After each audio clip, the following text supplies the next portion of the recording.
పెద్దలారా మిత్రులారా అందరికీ నమస్తే. నేను గరిడేపల్లి శిక్షణ న్యూ లక్ష్య ఆర్గనైజేషన్.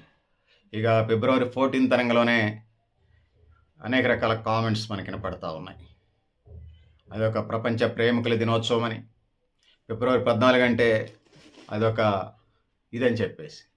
సో భారతదేశంలో 100కి 98, 99% కులం లోపలే పెళ్ళిళ్ళు జరుగుతూ ఉన్నాయి. ఇక తెలంగాణ రాష్ట్రంలో 97% పైగా 97, 98% కూడా కులాల లోపలే పెళ్ళిళ్ళు జరుగుతూ ఉన్నాయి. ప్రేమకి కులం అడ్డు కాదేంలే కానీ పెళ్ళికి ఇలా కులం గోడగా ఉన్నది. ఆదర్శ వివాహాలు, కులాంతర వివాహాలు, కోటి కులాంతర వివాహాల తర్వాత కూడా ఈ దేశంలో కులాలు ఉన్నాయి. ముఖ్యంగా కుల సంఘాలు పనిచేస్తూ ఉన్నాయి. సో ప్రేమ గొప్పతే కావచ్చు, దాని జోలికి నేను వెళ్ళను. ఇవాళ రేపు ఎటువైపు మనం ప్రయాణం చేస్తున్నామో చూసుకోవాల్సిన అవసరం ఉన్నది. సో ముఖ్యంగా లవ్లకు సంబంధించి LOVE love, loss of valuable education అని చెప్తా ఉన్నాను. అందుకోసం LOVE అంటే 21 సంవత్సరాల లోపు వచ్చేటువంటి లవ్, అది లవ్ కాదు, కొవ్వు అని చెప్పదలుచుకున్నాను. ఇది లాస్ ఆఫ్ వాల్యుబుల్ ఎడ్యుకేషన్ అని చెప్పదలుచుకున్నాను నేను. సో ఎందుకంటే 21 ఎందుకు అనే దానికి వచ్చినప్పుడు అప్పటికి 5 సంవత్సరాలు పిల్లాడు స్కూల్కి వెళ్తాడు, మళ్ళీ 10 సంవత్సరాలు 10th వరకు చదువుకుంటాడు, 15 సంవత్సరాలు 2 సంవత్సరాలు ఇంటర్మీడియట్ చదువుకుంటాడు, 17 సంవత్సరాలు 3 సంవత్సరాలు డిగ్రీ చదువుకుంటాడు. అంటే 20 సంవత్సరాలు వెళ్ళి 21 సంవత్సరానికి వచ్చినప్పుడు వాడు ఎడ్యుకేషన్ అయిపోద్ది, 1 సంవత్సరం అటు ఇటుగా అయినా కూడా. సో అందుకోసం అప్పుడు వాడి పని వాడు చేసుకోవడానికి ఆస్కారం ఉంటుంది. వాళ్ళ పనులు వాళ్ళు చేసుకోవడం వల్ల ఏమవుతుందంటే, వాళ్ళ పనులు వాళ్ళు చేసుకోవడం వల్ల వాళ్ళకి సమాజం పట్ల బాధ్యత తెలుస్తుంది. సో పెళ్లి చేసుకుంటే కుటుంబ పోషణ చేసుకోవాలి, భార్య పిల్లల్ని బతికించుకోవాల్సిన అవసరం ఉంటుంది. సో అందుకోసం మనం 21 సంవత్సరాల లోపు జరిగేటువంటి ఏదైతే ఉంటుందో, అమ్మాయిలు అబ్బాయిల వైపు చూడాలనుకోవటం, అబ్బాయిలు అమ్మాయిల వైపు చూడాలనుకోవటం, ఇది ఇన్ఫాక్చుయేషన్, అట్రాక్షన్, ఆకర్షణ తప్ప మరొకటి కాదు అనేది ఈ సందర్భంగా నేను తెలియజేస్తూ ఉన్నాను. సో సోదరులారా, సోదరిమణులారా, ఇది సో చాలామంది మనం చూసినప్పుడు సోషల్ మీడియాని అనేక రకాల జోకులు కనపడతా ఉన్నాయి. సో ఫిబ్రవరి నెలలో పూలు తెచ్చే వాళ్ళు ఫిబ్రవరి నెల వరకే ప్రేమిస్తారు. కానీ సంవత్సరం పొరుగుతా కూరగాయలు, ఆకుకూరలు, కూరగాయలు, నాన్ వెజ్ ఐటమ్స్, కొత్తిమీర, పుదీనాలు తెచ్చేవాళ్ళు సంవత్సరం పొడుగుతా ప్రేమిస్తూ ఉంటారు. సో అది భార్యాభర్తల ప్రేమకు సంబంధించింది. సో ఈ మధ్యకాలంలో నేను పత్రికలు చదువుతున్నప్పుడు నాకు ఒకటి స్పష్టంగా సుప్రీంకోర్టు దానికి సంబంధించిన దినపత్రికలో మెయిన్ హెడింగ్స్గా కనిపించింది. సో ప్రేమ వివాహాలకు సంబంధించి దాని వాద్యంగా ఉన్నది. పెళ్ళి జరగగానే ప్రేమ పోతుంది అనేది. సో ఇది పరిస్థితి. మరి అది ఏ ప్రేమ? కళ్ళజబ్బు ప్రేమ, కంటితో చూసి అట్రాక్షన్ అయ్యే ప్రేమ, మనసుతో ప్రేమించుకునే ప్రేమ. అందుకోసం ప్రేమ అనేది రకరకాలుగా ఉంటుంది. వాటిని మరి నేను కెలకదలుచుకోలేదు. మైనారిటీ తీరిన తర్వాత అంటే వాడికి మైండ్ మెచ్యూరిటీ వస్తుంది. మైనారిటీ తీరితే అప్పటికే వాడి వయసుకి ఏదో చదువుకోవటం, లేకపోతే స్కిల్ డెవలప్మెంట్ ప్రోగ్రాము, ఇతర కూలీనాలు పని చేసుకోవచ్చు, ఏదైనా స్కిల్ డెవలప్మెంట్ ప్రోగ్రామ్ చేసుకోవచ్చు, మంచి చదువుకుంటే మంచి ఉద్యోగం రావచ్చు. ఆ విధంగా పెళ్లి చేసుకున్న భార్యని బతికించుకోవటానికి ఎప్పుడు ప్రియురాలుగానే ఉండలేరు కదా. డేటింగ్సే సమాజాన్ని నిర్మించలేవు కదా. అందుకోసం ఆ విధంగా నవ సమాజ నిర్మాణానికి అవి ఎంతో ముఖ్యమైనవి. సో అది నా దృష్టిలో అది ఒక కళ్ళజబ్బుల దినోత్సవం తప్ప మరొకటి కాదు. సో ఆ విధంగా సమాజాన్ని ఒక రకమైనటువంటి పరిస్థితులకు నెట్టివేయబడుతున్నటువంటి పరిస్థితి. ముఖ్యంగా కుల సంఘాలకు సంబంధించి ఇప్పటికే కోటి కులాంతర వివాహాలు జరిగినా కూడా కులం పోలేదు. సో ఈ క్రమంలో సమాజంలో ముఖ్యంగా కులాల్లో చాలా కులాలు నాకు తెలిసి సామాజిక న్యాయం అడుగుతా ఉన్నాయి. బీసీ, ఎస్సీ, ఎస్టీ, ఉపకులాలు మేమెంతో మాకంత వాటా ఇవ్వమని అడుగుతా ఉన్నాయి. ఈ క్రమంలో కులాలు వెనకబడి ఉన్నట్టు క్రమంలో లవ్ మ్యారేజెస్ లేదా కులాంతర వివాహాలు, ఆదర్శ వివాహాల పేరుతోని అవి పెళ్ళిళ్ళు జరిగినా కూడా మళ్ళీ 2వ తరానికి 3వ తరానికి వచ్చేసరికి అవి మళ్ళీ ఎక్కడికి వెళ్తున్నాయి అంటే ఖచ్చితంగా మళ్ళీ కులం లోపలికి వెళ్తున్నాయి.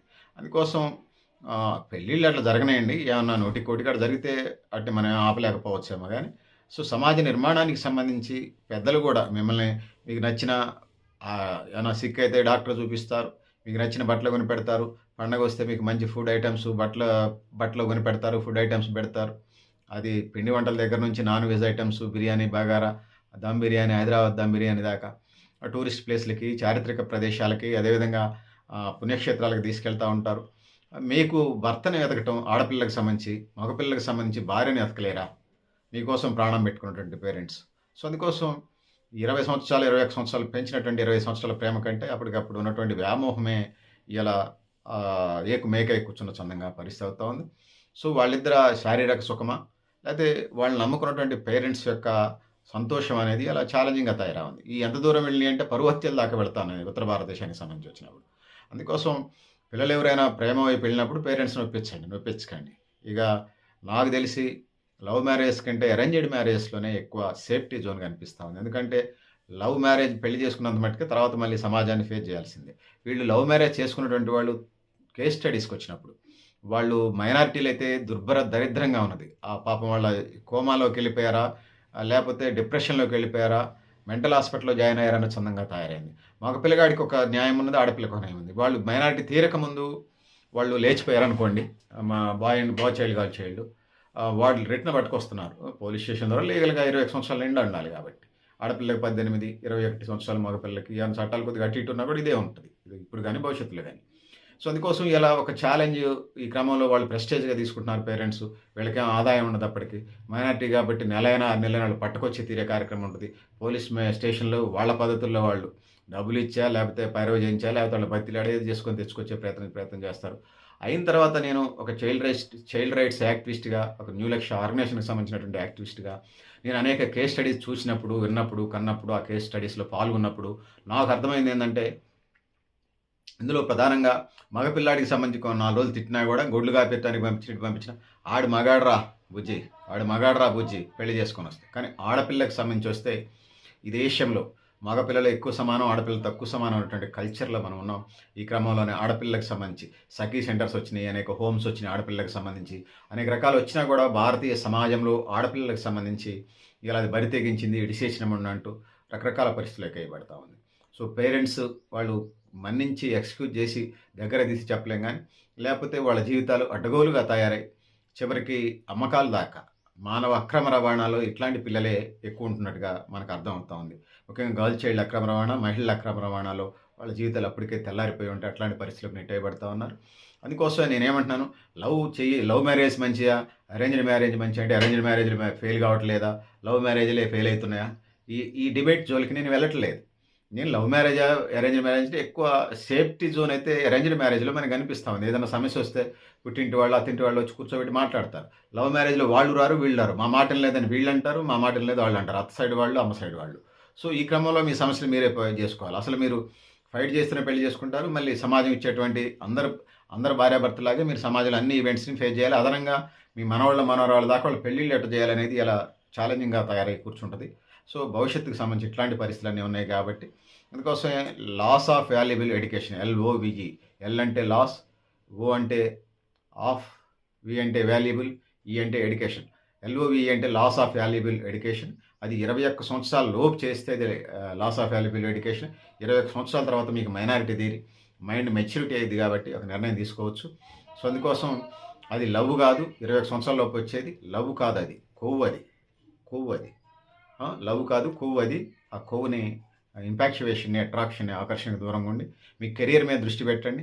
సో, ఏ ఏ టైంలో చేయాల్సిన పని ఆ టైంలో చేయాలంటారు. మామిడికాయలు వేసవి కాలంలో వస్తాయి, సీతాఫలాలు శీతాకాలంలో వస్తాయి. అట్లనే చదువుకునే ఏజ్‌లో ఉన్నటువంటి పిల్లలు చదువుకోవాలి. ఆ టైంలో లవ్‌లు, రొమాన్స్‌లు, లేచిపోవటాల వల్ల మీరు జీవితాల్లో సాధించేదేమి లేదు. దాని తర్వాత సో, రకరకాల సమస్యలు. మీరు చదువుకొని ప్రయోజకులై మంచి ఉద్యోగం, అది ప్రైవేట్ రంగమా, ప్రభుత్వ రంగమా, ఎందులో దాంట్లో ఉద్యోగం సాధించినప్పుడు మీ జీవితాలు చాలా బాగుంటాయి. అందుకంటే ఫిల్మ్ యాక్టర్ కంటే Bollywood film actor, Hollywood film actor లాంటి మగ పిల్లలకైతే హీరోయిన్లు దొరుకుతారు. అట్లాంటి హీరోయిన్లు, ఆడపిల్లల కంటే అలాంటి హీరోలు మీకు దొరుకుతారు కాబట్టి ముఖ్యంగా మీ కెరీర్ మీద మేము పెద్దవాళ్ళుగా మీ పేరెంట్స్ లాగా అనుకోండి. మా కడుపున పుట్టిన పిల్లలు, మా పిల్లల పిల్లలు అట్లా భావించండి. సో, అందుకోసం ముఖ్యంగా నా ఏజ్ గ్రూప్ వాళ్ళకి సంబంధించి, నాకంటే జూనియర్స్ అన్నా అన్న అని తిరిగేటువంటి వాళ్ళ పిల్లలకి సంబంధించి కూడా నేను చెప్పదలుచుకుంది ఏందంటే, ఆడపిల్లైనా మగపిల్ల అన్నా అన్న అని వాళ్ళకి సంబంధించి వచ్చినప్పుడు సో, ఆ పిల్లలకి సంబంధించి నేను ఒకటే చెప్పదలుచుకున్నా. పేరెంట్స్‌కి సంబంధించి మీ పేరెంట్స్‌ని కన్నీరు పెట్టించకండి. మీ కెరియర్ లక్ష్యాలు ఏర్పరచుకోండి. గుడ్డెద్దు చేలో పడ్డట్టుగా, చీకట్లో బాణాలు వేసినట్టుగా కాకుండా మీకు ఖచ్చితంగా పేరెంట్స్ కూడా పిల్లల మీద ఒత్తిడి చేయకుండా కొంచెం లిబరల్‌గా ఉండండి. మీరు పెద్దేదో విపరీతమైన కలెక్టర్ ఉద్యోగం, ముఖ్యమంత్రి, ప్రధానమంత్రి ఉద్యోగాలు చేయట్లా పేరెంట్స్ కూడా. సో, ఖచ్చితంగా పిల్లలతో టైమ్ స్పెండ్ చేయండి. దూరంగా ఉన్న ఫోన్‌లో మాట్లాడే ప్రయత్నం చేయండి. కొద్దిగా పాకెట్ మనీ ఖర్చులకియండి. లేకపోతే ముఖ్యంగా ఆడపిల్లలకి ఖచ్చితంగా ఎప్పుడు ఫోన్‌పే, గూగుల్ పే ఉంచే ప్రయత్నం చేయండి. వాళ్ళ అకౌంట్‌లో డబ్బులు ఉంచే ప్రయత్నం చేయండి. ఏటీఎం ఉంచే ప్రయత్నం చేయండి. డబ్బులు ఏమైనా అవసరమైతే మంచి నమ్మకస్తుల దగ్గర కొంత డబ్బులు పెట్టి కలెక్ట్ చేసుకొని వాళ్ళకి అవసరాలు ముఖ్యమైనటువంటి ఫుడ్ ఐటెమ్స్, బట్టల ఐటెమ్స్‌కి సంబంధించి ఫెస్టివల్ ఇంటికి రావడానికి సంబంధించినటువంటి కొంత డబ్బులు ఇచ్చే ప్రయత్నం చేయండి. సో, మీ దేశంలో ఉన్నటువంటి పిసినారితనం అంతా పేరెంట్స్ చూపించకండి. ఆ విధంగా పిల్లలు ఎవరు బిర్యానీ పెడితే, ఎవరో డ్రెస్ కొనిస్తే, ఎవరో ఒక జ్యువెలరీ కొనిస్తే ఆడపిల్ల గర్ల్ చైల్డ్ ఇయాల చూస్తా ఉన్నాం. ఇయాల సగం కేసులు ఇవాళ కోర్టుల్లో అలాంటి మీ పిసినారితనం వల్లనే వస్తా ఉన్నాయి. పేరెంట్స్‌కి నేను అది చెప్పదలుచుకున్నా. పిల్లలకు సంబంధించి పొదుపుగా జీవించడం నేర్చుకోండి. అడ్డగోలుగా మీకు కావాల్సినటువంటి ఫుడ్ ఓకే. ఎప్పుడన్నా ఫుడ్ అంటే పేరెంట్స్‌నో ఇది చేసి చేయండి. గర్ల్ చైల్డ్ అయితే గర్ల్స్‌తోనే ఉండండి. బాయ్స్ అయితే బాయ్స్‌తోనే ఉండండి తప్పితే మీరు వాళ్ళ దగ్గర మీ మగోళ్ళు ఆడోళ్ళ దగ్గర, ఆడోళ్ళు మగోళ్ళ దగ్గర తీసుకోవడం వల్ల భవిష్యత్తులో ఇవి అనేక డిఫరెన్సెస్‌కి దారి తీస్తా ఉన్నాయి. అనేక రకాల గొడవలకు దారి తీస్తా ఉన్నాయి. జీవితకాల సమస్యలుగా తయారవుతున్నాయి. అందుకోసం అడ్డగోలు సమస్యల్లోకి పనికిమాలిన సమస్యలోకి ఎంటర్ కాకుండా ఉండండి. ముఖ్యంగా ఆడపిల్లల తల్లిదండ్రులకు నేను స్పష్టంగా చెప్పదలుచుకున్నా. బిచ్చపలంజడుగుల్లాగా మీరు ఆడపిల్లలకి ఫండ్ ఇయ్యకుండా కనీసం మెయింటెనెన్స్ ఖర్చులు ఇయ్యకుండా దరిద్రుల్లాగా ఉండకండి. వచ్చి వాళ్ళ అవసరాలు ఏందో మాట్లాడుతూ ఉండండి. వాళ్ళకేమైనా ఇబ్బంది వస్తుందో డిస్కస్ చేస్తూ ఉండి, వాళ్ళకేమైనా డబ్బులు అవసరమైనప్పుడు, బట్టలు అవసరమైనప్పుడు ఏదైనా ఇండస్ట్రియల్ టూర్‌కి లేకపోతే టూరిస్ట్ ప్లేస్‌లకి, వనభోజనాలకి ఎక్కడికి వెళ్తానంటే వాళ్ళకి కావాల్సిన డబ్బులు ఇచ్చే ప్రయత్నం చేయండి. మీ అంత బెగ్గర్స్ ఎవరన్నా లేరు నాకు తెలుసు. నేను చాలామంది గర్ల్ చైల్డ్ పేరెంట్స్‌ని చూస్తున్నాను. దరిద్రులారా! అంత చేతగానోళ్ళు ఎందుకు పిల్లల్ని కన్నారు? ఇంటికి తీసుకొచ్చి స్కిల్ డెవలప్‌మెంట్ ప్రోగ్రామ్స్‌లో పెట్టండి. సో, అందుకోసం సమాజానికి సంబంధించి క్రిటికల్ పరిస్థితులకి పేరెంట్సే సగం కారణంగా ఇయ్యాల మనం అనేక కేస్ స్టడీ చూసినప్పుడు పరిస్థితులు అద్దం పడతా ఉన్నాయి. మన కేస్ స్టడీ చూసినప్పుడు అధ్యయనాలు, రిపోర్ట్‌లు, సారాంశాలు మనకి అర్థమవుతా ఉన్నాయి. సో, అందుకోసం ఆడపిల్లల తల్లిదండ్రులు కొద్దిగా పిల్లలతో మాట్లాడుతూ ఉండండి. ఖచ్చితంగా పెప్పర్ స్ప్రేలు పెట్టుకోండి ఆడపిల్లలు కూడా. కారప్పొడి పొట్లాలు పెట్టుకోండి. చిన్న చాకులు పెట్టుకోండి. ఇంత చాకులు పెట్టుకోండి. సో, దాంతో పాటు మీ పద్ధతిలో మీరు ముందుకెళ్ళటం వల్ల మీ భవిష్యత్తు సేఫ్‌గా ఉంటది. మీ కుటుంబాలకు సంబంధించి 3 తరాలకు సంబంధించి కూడా సేఫ్‌గా ఉంటది. సో, నేను అంతిమంగా నేను ఒక్కటే చెప్పదలుచుకున్నా. లాస్ ఆఫ్ వాల్యుబుల్ ఎడ్యుకేషన్ తప్ప మరొకటి కాదు. 21 సంవత్సరాల్లో చేసేది అది లవ్ తప్ప మరొకటి కాదని తెలియజేసుకుంటూ, సో, పెద్దలారా, మిత్రులారా మీరు కూడా మీ అభిప్రాయాలను కామెంట్ బాక్స్‌లో రాయడని తెలియజేస్తూ, అది కళ్ళజబ్బుల దినోత్సవం ఫిబ్రవరి 14 అనేది మరొకటి కాదు. సో, బజరంగ దళోళ్ళో, విశ్వ హిందూ పరిషత్తోళ్ళో అక్కడ బొంగలను మాట్లాడకుండా తాళిబొట్లు కట్టేయటం ఇయన్నీ కల్చర్ కూడా ఇయాల సో, అంత అగ్రెసివ్ పనికిరాదు. కూర్చోబెట్టి వాళ్ళకి కౌన్సిలింగ్ కూడా ఇవ్వాల్సిన అవసరం ఉన్నది. మీరు ఫిబ్రవరి 14 విశ్వ హిందూ పరిషత్ బీజేపీ సంస్థలు కొన్ని ఉన్నాయి. విశ్వ హిందూ పరిషత్, బజరంగ దళోళ్ళు ఫిబ్రవరి 14 వెంటబడి వేటాడుతూ ఉంటారు. మరి మీరెందుకు మామూలు టైంలో విద్యా సంస్థల దగ్గరికి, స్కిల్ డెవలప్‌మెంట్ ప్రోగ్రామ్స్ దగ్గరికి, పని ప్రదేశాల్లో, ఈ యంగ్‌స్టర్స్ పనిచేసే ప్రదేశాలకు వెళ్లి మీరు ఎందుకు ఎడ్యుకేట్ చేయరు? ఆ ఒక్క రోజులోనే మార్పు వస్తదా? సో, కనీసం అది అవగాహన కార్యక్రమాలు ఏమైనా మధ్యలో చేయండి. మీరు 1,00,000 చేయడానికి మీకు సాధ్యం కావచ్చు. కనీసం 1000 అన్నా చేయండి, 100 అన్నా చేయండి, ఒక 50 అన్నా చేయండి. మీకున్న ఆర్గనైజేషన్ సర్కిల్‌కి. ఫిబ్రవరి 14 తగులుకొని ఆ రోజు ఏది చేస్తుంటే హెరిటేజ్ అండ్ కల్చర్, భారతీయ చరిత్ర, సంస్కృతి, వారసత్వాన్ని నేను కూడా వారసుడిని, మీరే కాదు. మీరు మీ పార్టీ 100 ఏళ్ల క్రితం, 150 ఏళ్ల క్రితం ఆర్ఎస్ఎస్ వాళ్ళకి సంబంధించినటువంటి వాళ్ళు 100 ఏళ్ల క్రితం పుట్టినాం. కానీ దానికంటే ముందు మీరు సనాతన హిందువులే, మేము పురాతన హిందువులం. ఈ దేశ మూలవాసులం. అందుకోసం మీరు పెద్దరికం తీసుకోండి. కానీ అది ఫిబ్రవరి 14 ఒక రోజుకే పరిమితం కాకుండా మీకు సాధ్యమైనన్ని సందర్భాల్లో కాలేజీలకు వెళ్ళండి. చెప్పండి మన ఆచార వ్యవహారాలని. మరి అధికారంలోకి రాకముందు కొద్దిగా హడావుడి చేశారు. కానీ అధికారంలో వచ్చిన తర్వాత ఫిబ్రవరి 14 ఒక రోజు చేస్తా ఉన్నారు. సో, ఇది మన ఇండియన్ హెరిటేజ్ అండ్ కల్చర్ ఏదైతే ఉందో దాన్ని చెప్పే ప్రయత్నం చేయండి. స్వాగతిస్తున్నాం. అది మతాన్ని కాకుండా దేశ భవిష్యత్తు నిర్మాణానికి బాటలు వేసే విధంగా ఉండాలని తెలియజేసుకుంటూ, సో, పెద్దలారా, మిత్రులారా మీరు కూడా మీ అభిప్రాయాలను కామెంట్ బాక్స్‌లో రాయండి అని తెలియజేస్తూ, సో, విపరీతమైనటువంటి బురకా వ్యవస్థ, విపరీతమైనటువంటి క్రిస్టియన్స్ ఉండే కాంట్రాక్ట్ మ్యారేజ్ సిస్టమ్, అంటే చాలా కాంట్రాక్ట్ మ్యారేజ్‌లు వస్తున్నాయి. ఇంకొక వైపు ఇంకొక పద్ధతిలో జరుగుతా ఉన్నటువంటివన్నీ కొన్ని గాంధర్వ వివాహాలు, కొన్ని కాంట్రాక్ట్ మ్యారేజ్, కొన్ని అరేంజ్డ్ మ్యారేజ్, కొన్ని రిజిస్టర్ మ్యారేజ్, కొన్ని దండలు మార్చుకుని రకరకాల పెళ్ళిళ్ళు జరుగుతా ఉన్నాయి. ఏదున్నా భార్యాభర్తలకు సంబంధించి 21 సంవత్సరాలు మైనారిటీ తీరాలి. మైనారిటీ తీరితేనే వాళ్ళే పిల్లలు 21 సంవత్సరాల లోపు, 18 సంవత్సరాల లోపు అంటే వాళ్ళే పిల్లలు. పిల్లలకి మళ్ళీ పిల్లలు నేను చూస్తా ఉన్నాను. 13 ఏళ్ళు, 15 ఏళ్ళు పిల్లలకి సంబంధించి వాళ్ళే పిల్లలు, ఆడుకునే పిల్లలు కళ్ళ ముందే. వాళ్ళకి మళ్ళీ పిల్లలంటే చూస్తుంటే వాళ్ళే పిల్లలైతే మళ్ళీ వీళ్ళకి పిల్లలేందిరా ఎన్ను ముదరదు. పిల్లలకి సంబంధించి రోగనిరోధక శక్తి తక్కువ ఉంటుంది. వాళ్ళ పిల్లలంటే ఇంకా పోషకాలు తక్కువ ఉంటాయి, రోగనిరోధక శక్తి ఉంటుంది. పేద కుటుంబాలన్నీ ఎలాంటి బాల్య వివాహాలు జరుగుతూ ఉన్నాయి. సో, ఇవన్నీ సమస్యలు ఉన్నమాట నిజమే. కానీ అందుకోసం పిల్లలకి సంబంధించి ఎడ్యుకేషన్ నేర్పండి. చదువు నేర్పే ప్రయత్నం చేయండి. 100కి 99%, 100కి 1000%, 100కి 1,00,000% నేర్పే ప్రయత్నం చేయండి. అట్లాంటి సాధ్యం కాని పరిస్థితుల్లో స్కిల్ డెవలప్‌మెంట్ ప్రోగ్రామ్స్ ఇలా కోటి రకాల స్కిల్ డెవలప్‌మెంట్, కూటి కోసం కోటి విద్యలు అంటారు కదా! కోటి రకాల స్కిల్ డెవలప్‌మెంట్ ప్రోగ్రామ్స్‌ని అవి నేర్పి పిల్లలకి, ముఖ్యంగా గర్ల్ చైల్డ్‌కి, యువతులకి ఆ విధంగా దేశ భవిష్యత్తు నిర్మాణంలో బాటలు వేయాలని చెప్పేసి మన కడుపును పుట్టిన బిడ్డల్లాగా అందరిని కూడా భావించి భవిష్యత్తు నిర్మాణానికి బాటలు వేయాలని తెలియజేసుకుంటూ, పెద్దలారా, మిత్రులారా మీరు కూడా మీ అభిప్రాయాలను కామెంట్ బాక్స్‌లో రాయని తెలియజేస్తూ, నేను గరిడేపల్లి సత్యనారాయణ, న్యూ లక్ష్య ఆర్గనైజేషన్.